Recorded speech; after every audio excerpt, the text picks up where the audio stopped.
AP CM Chandrababu ఇవాళ హైదరాబాద్ కు రానున్నారు. లండన్ పర్యటన ముగించుకొని ముఖ్యమంత్రి తిరిగి రానున్నారు.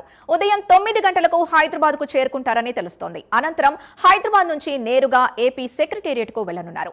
మధ్యాహ్నం మంత్రులు, ఉన్నతాధికారులతో సీఎం హై లెవెల్ మీటింగ్ నిర్వహించనున్నారు. పాలనలో ఆధునిక టెక్నాలజీ వినియోగంపై సీఎం సమీక్ష చేయనున్నారు.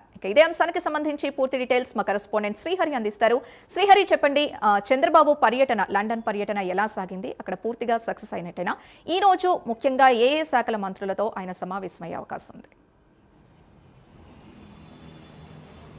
సీఎం చంద్రబాబు గత 5 రోజులుగా అయితే లండన్లో పర్యటించారు. ఈ నేపథ్యంలో రాష్ట్రంలో ఏదైతే ఉందో రేపు ఈ నెల 14, 15 తేదీలు ఏవైతే విశాఖ వేదికగా అయితే భాగస్వామ్య సదస్సు జరగనుందో దీనికి సంబంధించి సీఎం చంద్రబాబు ఇప్పటికే పలు దేశాలు అయితే పర్యటించారు. ఈ నేపథ్యంలో రాష్ట్రానికి పెట్టుబడులు ధ్యేయంగా వాటిని అయితే ఆకర్షించేందుకు పలు వ్యాపారవేత్తలతో అయితే భాగస్వామ్య సదస్సులో అయితే పాల్గొన్నారు. రోడ్ షోలు నిర్వహించారు. కర్టన్ రైజర్లో పాల్గొన్నారు.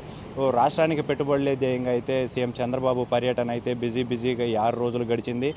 ఈ నేపథ్యంలోనే నేడైతే సీఎం చంద్రబాబు లండన్ నుంచి కూడా హైదరాబాద్కి మరి కొద్దిసేపట్లో చేరుకుంటారు. అక్కడి నుంచి ప్రత్యేక హెలికాప్టర్ ద్వారా అయితే సచివాలయానికి 10 గంటలకైతే చేరుకుంటారు. చేరుకున్న అనంతరం మధ్యాహ్నం ఏదైతే ఉందో అధికారులు, అదేవిధంగా రాష్ట్ర స్థాయిలో ఉన్న జిల్లా స్థాయి అధికారులు ఎవరైతే ఉన్నారో, కలెక్టర్లు, అదేవిధంగా ఎస్పీలు, అదేవిధంగా మంత్రులు ఎవరైతే ఉన్నారో అందరితో కూడా కలిపి సమీక్షా సమావేశం అయితే నిర్వహిస్తారు. ఇందులో ప్రధానంగా సమీక్షా సమావేశం డేటా డ్రివెన్స్ ఏదైతే ఉందో దీనికి సంబంధించి సమీక్షా సమావేశం ఉన్నత స్థాయి ఈ సమావేశంలో పాల్గొంటారు. దీంట్లో ప్రధానంగా చూసుకున్నట్లయితే రాష్ట్ర వ్యాప్తంగా ఉన్న ప్రభుత్వ, అదేవిధంగా ప్రైవేటు వ్యవస్థలకు సంబంధించిన డేటా ఏదైతే ఉందో ఈ డేటా అంతా కూడా సేవ్ చేసి దాన్ని భద్రపరిచే విధంగా కావాల్సిన ప్రణాళికలు ఏవైతే ఉంటాయో ఈ ప్రణాళికలన్నిటినీ కూడా ముందస్తు జాగ్రత్తలతో తీసుకొని దాన్ని భద్రతపరిచే విధంగా అయితే చేయాలంటూ కూడా అధికారులకు అయితే సీఎం చంద్రబాబు అయితే సూచనలు చేయనున్నారు.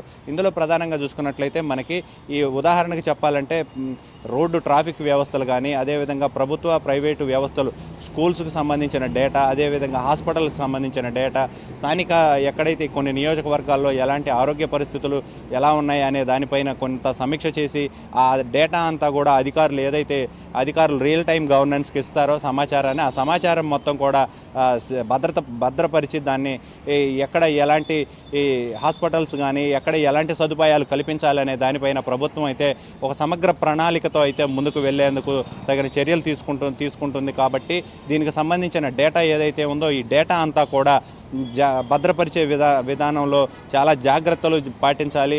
దానికి సంబంధించిన డేటా అంతా కూడా ప్రతి డేటా కూడా ప్రభుత్వ వ్యవస్థ నుంచి వచ్చే ప్రతి డేటా, అదేవిధంగా ప్రైవేటు పరంగా ఉన్న సంస్థలు కానీ ఏవైతే ఉన్నాయో ఇవన్నీ కూడా ఎక్కడెక్కడ ఏ ప్లేసుల్లో ఇవన్నీ ఉన్నాయి అనే దానిపైన సమీక్ష చేస్తూ ఎప్పటికప్పుడు దాన్ని భద్రపరుస్తున్నారా లేదా, తగిన జాగ్రత్తలు తీసుకుంటున్నారా లేదా, ఆ డేటా ఏదైనా చోరీకి గురయ్యే అవకాశాలు ఉన్నాయా, లేదంటే వాటిని ఎలా వినియోగించుకోవాలి, రానున్న రోజుల్లో గతంలో ఏవే అంశాలు జరిగాయి, ఎలాంటి విపత్తులు జరిగాయి, ఆ విపత్తులకు సంబంధించిన డేటా ఏదైతే ఉందో ఆ డేటా అంతా కూడా సేకరించి సిస్టమ్, క్వాంటమ్ కంప్యూటర్ లాంటివి ఏవైతే ఉంటాయో ఈ కంప్యూటర్లలో కూడా భద్రపరిచి దానిని వినియోగించుకునేందుకు రానున్న రోజుల్లో ఎలాంటి విపత్కర పరిస్థితులు ఎదురొచ్చినా గతంలో జరిగినది ఏదైతే ఉందో ఆ సమాచారాన్ని మొత్తాన్ని క్రోడీకరించి దానిని వినియోగించుకునేందుకైతే ప్రభుత్వం ముందస్తు చర్యలు తీసుకోబోతుంది. దీని మీద ఈరోజైతే సీఎం చంద్రబాబు అధికారులతో, అదేవిధంగా కేబినెట్ మంత్రులతో కూడా సీఎం చంద్రబాబు అయితే సమీక్ష చేపడతారు.